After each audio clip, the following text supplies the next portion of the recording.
Hi అందరికి welcome back to our YouTube channel talks of TFI. Here is our review on Daaku Maharaj starring Balayya Babu, directed by Bobby Kolli.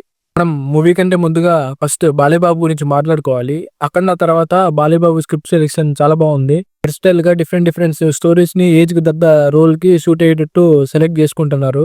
ఈ movie story విషయానికి వస్తే, ఢిల్లీలో work చేసే ఒక ఇంజనీర్ చంబల్ అనే ఊరికి ఎందుకు వెళ్లాల్సి వచ్చింది, వెళ్ళిన తర్వాత డాకుగా ఎందుకు మారాల్సి వచ్చిందనే ప్లాట్ మీద స్టోరీ మొత్తం రన్ అవుతా ఉంటుంది.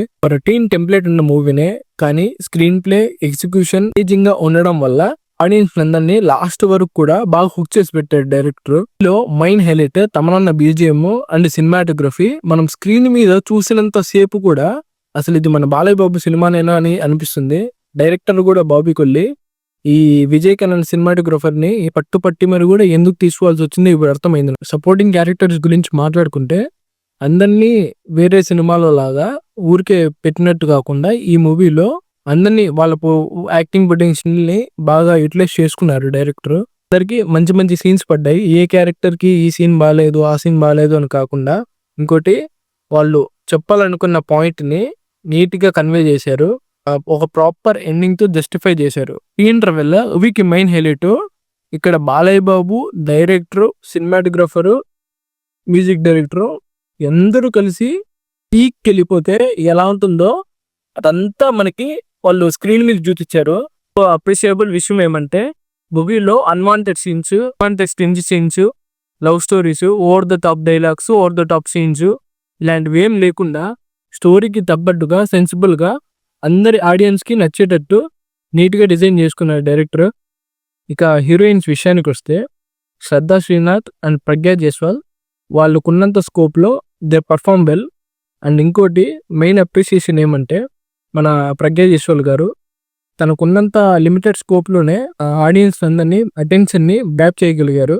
మన గురించి తెలిసిందే కదా, చెప్పినట్టుగానే స్పీకర్లు పగిలిపోయేటట్టు మ్యూజిక్ ఇచ్చాడు. బాలయ్య బాబు పర్ఫార్మెన్స్ కి చచ్చిపోయిన శవం కూడా లేచి జై బాలయ్య అనేలాగా ఉంది పర్ఫార్మెన్స్. ఇక మూవీలో నెగిటివ్ పాయింట్స్ గురించి మనం డిస్కస్ చేసుకుంటే, స్టోరీ పర్టిబుల్ గానే ఉంటుంది. అలాగే బాబీ డియోల్ క్యారెక్టర్ కూడా అంత పవర్ఫుల్ గా అనిపించలేదు. దబిడి సాంగ్ అది మూవీలో లేకపోయినా కూడా సరిపోతుంది, కానీ ఫ్యాన్స్ కోసం పెట్టినట్టు అనిపించింది అది. ఓవరాల్ గా బాలయ్య బాబు మళ్ళీ హిట్ కొట్టాడు. ఇది ఇంకో 100 కోట్లు తెచ్చే సినిమా అవుతుంది బాలయ్య బాబుకి. డబుల్ హ్యాట్రిక్ స్ట్రీక్ స్టార్ట్ అయింది బాలయ్య బాబుకి. ఫైనలీ జై బాలయ్య, జై బాలయ్య. అందరూ సంక్రాంతికి టికెట్లు బుక్ చేసుకుని వెళ్ళండి ఈ మూవీకి. మళ్ళీ చెప్తున్నా, బాలయ్య బాబు ఫ్యాన్స్ కే కాకుండా ప్రతి ఒక్కడు కూడా సీట్లో కూర్చోకుండా లేచి అరుస్తూనే ఉంటారు మూవీ మొత్తము లాస్ట్ వరకు కూడా. అంత బాగుంది మూవీ. డెఫినెట్ గా అందరూ చూడండి ఈ మూవీని.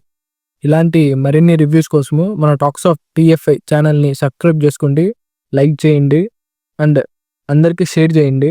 ఇంకో రివ్యూతో కలుద్దాం. And then by.